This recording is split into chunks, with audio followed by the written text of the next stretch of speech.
पर जो आरोप हैं वो उस बलात्कार की, उसमें जो पुलिस की जो मेडिकल रिपोर्ट है कोर्ट में पेश है, तो कहते हैं कि कोई निशाना नहीं है, कोई संकेत नहीं है, कुछ नहीं है।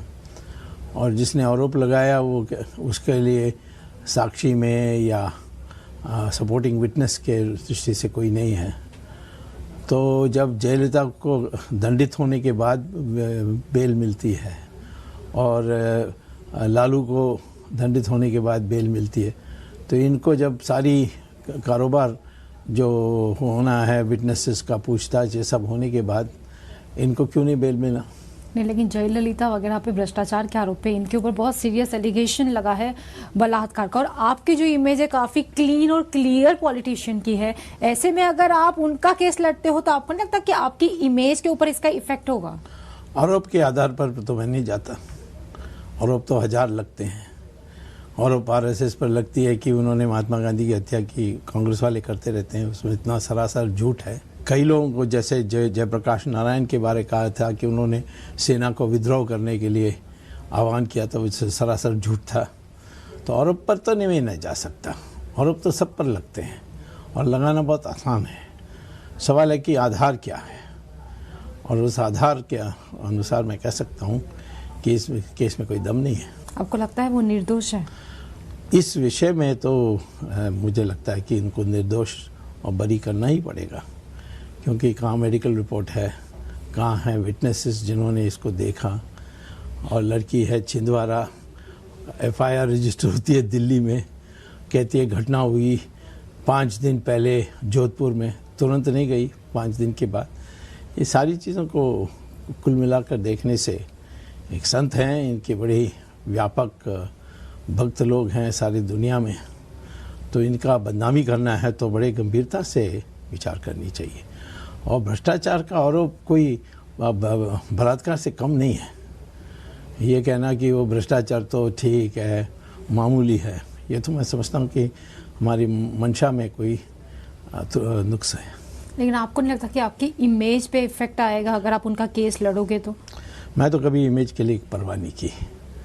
जब मैंने शुरू में राजनीति में आया तो मैंने कहा कि सोशलिज्म चलेगा नहीं देश में। दुनिया भर में सब लोगों ने मुझे अमेरिकन एजेंट, पूंजीपतियों का दलाल, ये दुनिया भर की बातें कही। आखिर में यही हुआ, सोशलिज्म को हमने छोड़ा, और वो भी जब मैं मंत्री बना तब इसको क्रियान्वित करने के लिए मौका मिला, और हमारी इकोनॉमी इतनी विकास की है, अब कोई याद ही नहीं रखता है। तो हमारे देश में इमेज में हम फंस जाते हैं, और जो निर्णय करना है वो धैर्य से नहीं करते। ये एक इमेज क्या होता है? जो वास्तविकता है, रियलिटी जो है, उसके अनुसार इमेज होनी चाहिए। मेरा इमेज है कि जहाँ मुझे लगता है कि अन्याय हुआ है वहाँ मैं लड़ूंगा। आपको लगता है आसाराम बापूजी के साथ अन्याय हुआ है? नेचुरली, जब एक महिला की, लड़की की आरोप पर, और जब कोई और प्रूफ नहीं है, हाँ ट्रायल करो, मैं नहीं कह रहा हूँ कि केस विड्रॉ करो। मैं कहता हूँ इनको बेल क्यों नहीं दिया? 18 महीने, और 75 साल के हैं, वो कहाँ जाके रेप करेंगे? ये सारी जो तथ्य हैं बनावटी है। मैं ये भी जानता हूँ इसके पीछे सोनिया गांधी का हाथ है। लेकिन सोनिया गांधी, अभी तो आपकी सरकार को ही 1 साल होने वाला है। तो ये तो केस तो पहले हुआ था, अब देखेंगे मेरी सरकार क्या करेगी जब मैं जाऊंगा बहस करने के लिए, क्या पब्लिक प्रोसिक्यूटर बोलता है।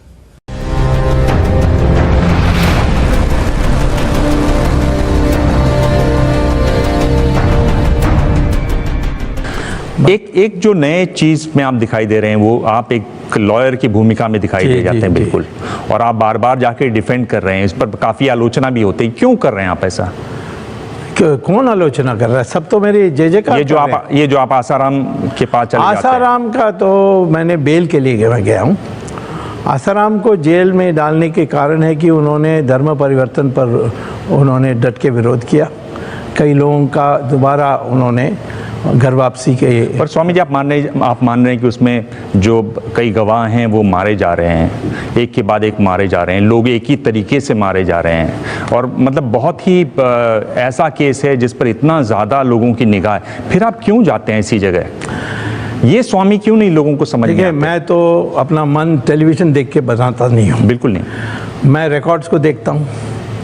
अब ये रेप केस कहते हैं जोधपुर में, मैंने एफआईआर देखा, वहाँ पुलिस ने साफ लिखा है कि देयर इज़ नो रेप। और दिल्ली पुलिस ने तो लोकनायक जयप्रकाश नारायण हॉस्पिटल में रिपोर्ट लिया है कि एक स्क्रैच भी नहीं है। तो अब क्या बाकी केस क्या है उसमें कि ये 18 साल से कम लड़की है और उसने बयान दिया कि इन्होंने मेरे ऊपर हाथ लगाई। और पॉस्को जो नया कानून बनी है उसके अनुसार जो 18 साल से कम लड़की है उसके बयान को सही मान करके केस चलाना होता है। उसमें जो विटनेसेस थे, सुप्रीम कोर्ट ने मुझे कहा कि 6 विटनेसेस हैं, ये मटेरियल विटनेसेस हैं, इनका पूरा पूछताछ होने के बाद आप बेल के लिए अप्लाई कर सकते हैं। ये 6 का 6 जिंदा है, पूरा उनके बयान हो गई है। तो कौन कहाँ मर रहा है, किस विटनेस लिस्ट में है, ये तो टेलीविज़न में मुझे दिखाई पड़ता है, जब मैं कागज़ में देखता हूँ उनका नाम नहीं दिखता। तो आपको लग रहा है कि कुछ नहीं होता? आप पूरे मुझे पूरे लगता आप है कि बिल्कुल वकील की तरह से इसके पीछे कोई पैसा खर्च करके प्रचार कर रहे हैं।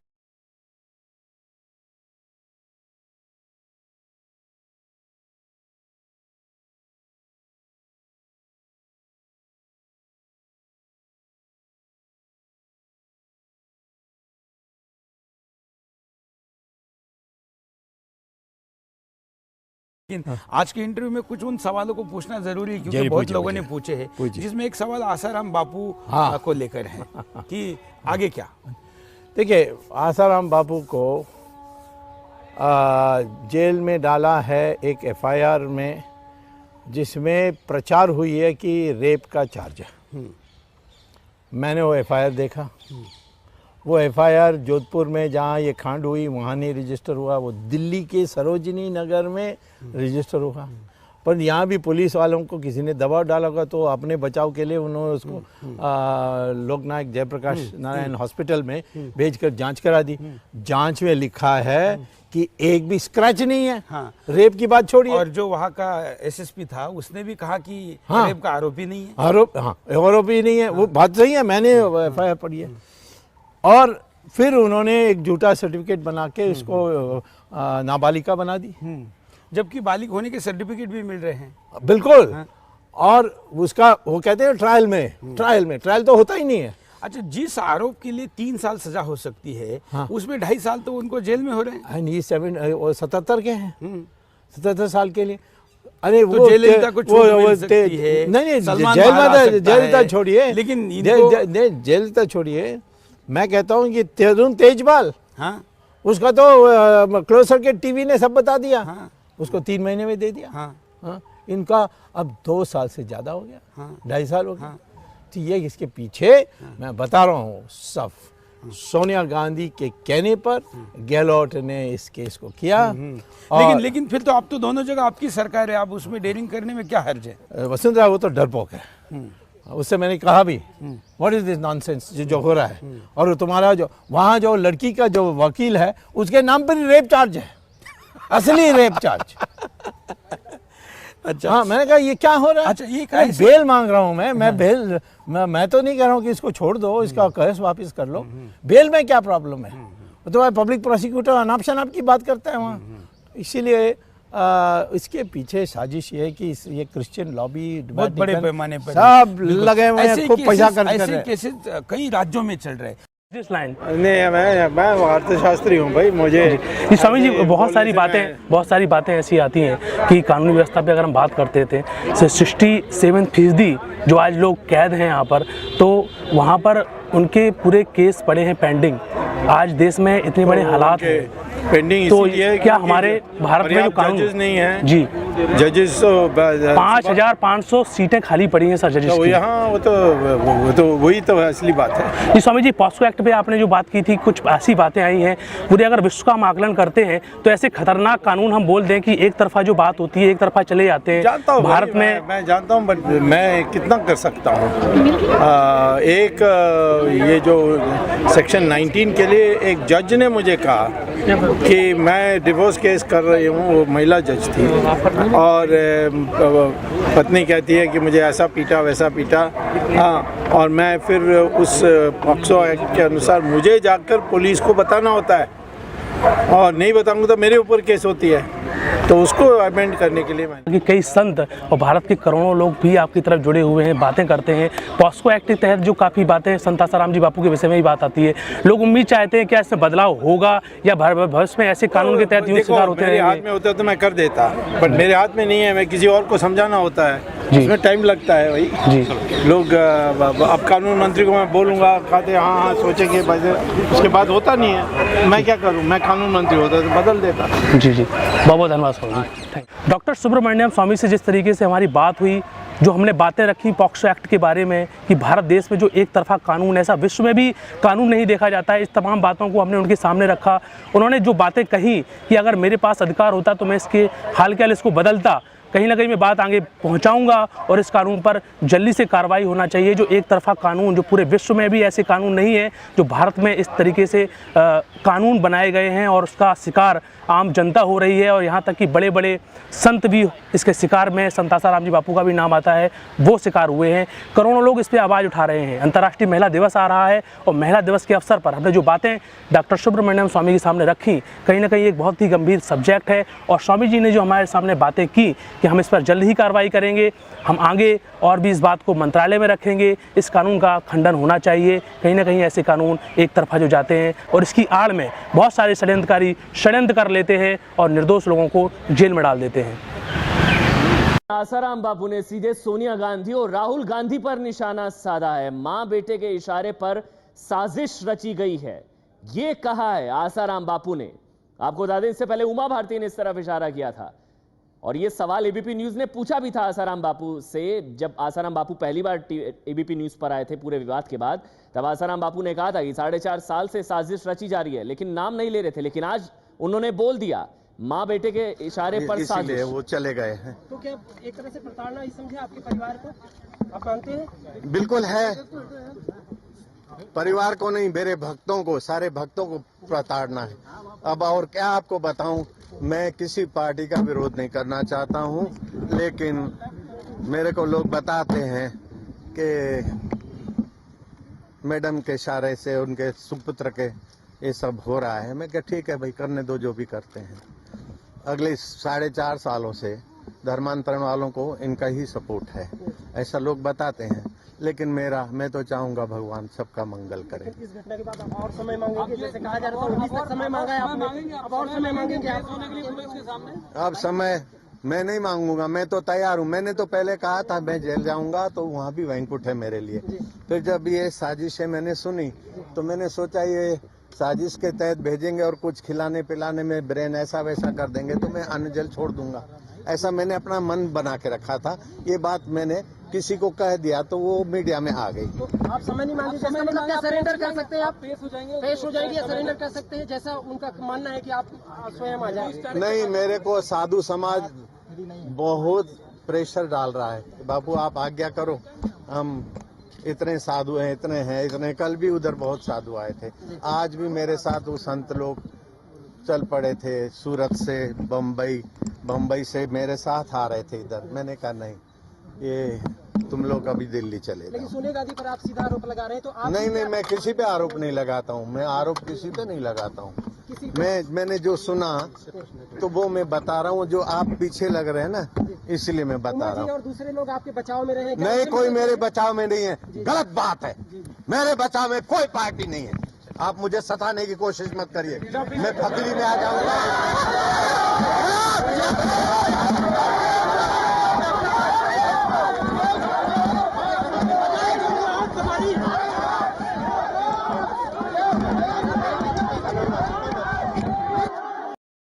What is the problem today that is going around in the country of Asaram Bapu? I want to know.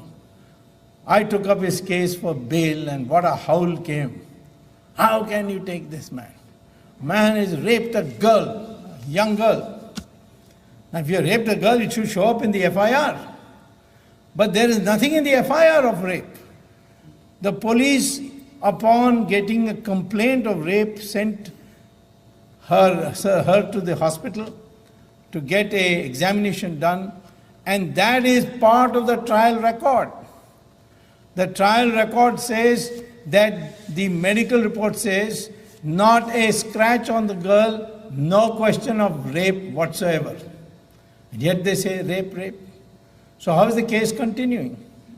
The case is continuing because the girl is under 18, and therefore under the new law created called POSCO or something like that, Prevention of Crimes to Children or whatever, the word of the accuser is prima facie taken as to be true, till proved in the trial as to be false.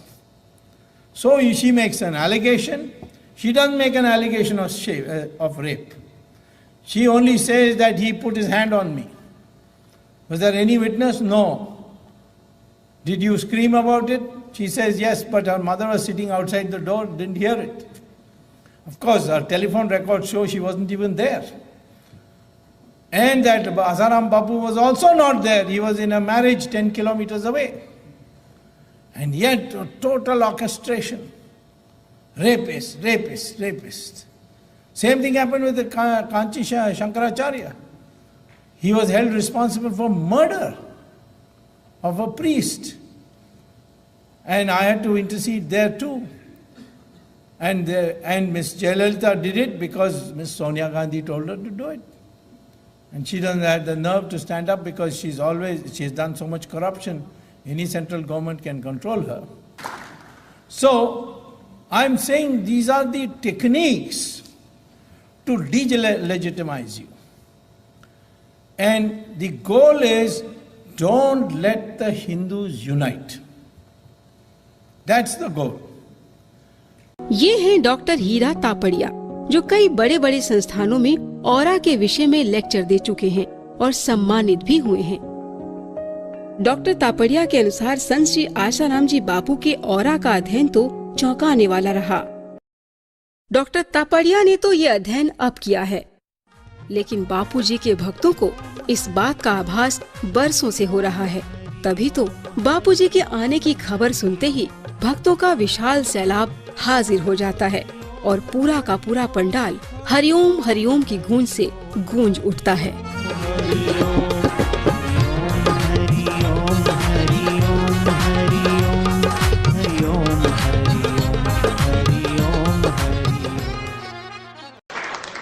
Fantastic, sir, and the way you dig it out, that is the reason you've well explained why the Gandhis fear you this way, what this fear psychosis is. They must be getting nightmares of you, I'm sure.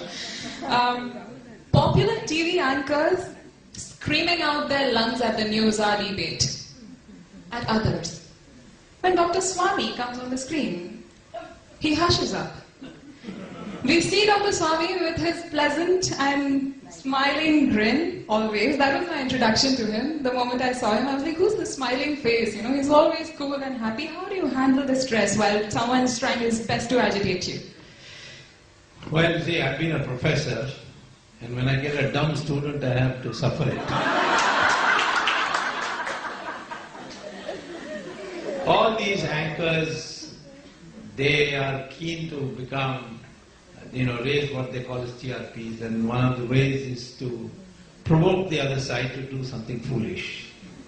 So therefore, I come mentally prepared that no matter what they say, I will not be provoked. I'll keep smiling. So you have allotted peculiar names to various politicians, especially on Facebook and Twitter, like you all know here. Yes. And I heard the other day from somebody that if anybody makes the mistake of saying one word against Dr. Swami on Twitter, there's a full army of 14 lakh young people supporting you and against that one voice. So how do you create this euphoria and how? See, I find in this country, the younger generation is craving for politicians who are straightforward and honest. You may have wrong views, you may have absurd views, but they want you not to be a hypocrite and not say one thing and then do another. Absolutely, all the youth here will agree. And therefore, I made it a policy. Like this recent Asaram Bapu case. Sir, please speak about it. We all want to know. The whole country thinks he's a rapist. And when I said I was going to take up his case for bail, he's been 18 months in jail for bail. All these 2G people who were taken into custody for interrogation were only maximum kept 7 months. And they were let off.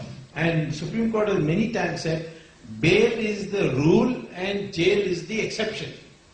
But in his case, 18 months, largely because he had annoyed Sonia Gandhi. And that he, in Gujarat, he had prevented conversions of tribals. Now, I was surprised when I learned, and he's got must be 5-6 million followers all over the world. Wherever I go, I find the Asaram Bapu supporters. Of course, I know him personally, but I'm not a part of his ashram or anything like that. I'm a Swami in my own right. Why should I have many sadhus? So, he had phoned me up and said, he had 8 lawyers who turn by turn tried to get him bail and have failed. And finally he said, I have only faith in you. These people all have cheated me, you come and give me bail. Now, I looked at his record. Now see what a difference between what appears in the press and what is the truth. The press says he's a rapist and a poor young girl was. This girl is from Chindwara. She was taking some Gita courses in his ashram in Jodhpur. And so she said the incident took place in Jodhpur of rape. And she goes and after 5 days files an FIR in Delhi. After 5 days. Now that's very unusual that police station will never take cognizance of a crime which is committed outside their jurisdiction. But Delhi registers an FIR. But I must say some officer must have thought that I appear to be on the safe side. So he gets a medical examination done of her. And that report says there is not even a scratch or any indication of rape. So therefore the case is filed by the Gehlot government on the grounds that she is below 18. And the new law says that if you touch a girl also, just like a father, he's 75 years old. I don't know how he can commit rape, but anyway. If you just touch a girl, it's considered to be. It is considered part of rape. Violation of. It is rape. It is part of the definition of rape. So, with nothing, this person who has been all his life preaching and built such a following. So I've decided I will go. And I went to Jodhpur to meet him and then collect the papers and all that. In the beginning, the Twitter, they are all saying, we never expected you to get involved in this. Why are you fighting corruption? Why get into this? But as I stood firm, they have come around. Yes, sir. After seeing all these facts. So, therefore, I think this modern generation is fed up with politicians who pretend to be something else and they are not. Particularly if you pretend to be a sadhu and you are a sinner. Exactly. Then they don't like it at all. In my case, I say, I take it as, like it is, tell it as it is, be blunt, be rude if necessary, but don't tell lies. Absolutely. And that is what has attracted the young people. Absolutely. I think Dr. Swami has redefined the word politician, and a lot of politicians have a lot to learn from him. When I hear the word politician, the first thing that comes to my mind is corrupt. But you, sir, you have started a new league in yourself, sir. And I really hope you can clone yourself in various parts of the world to make this place a wonderful place to live in, sir.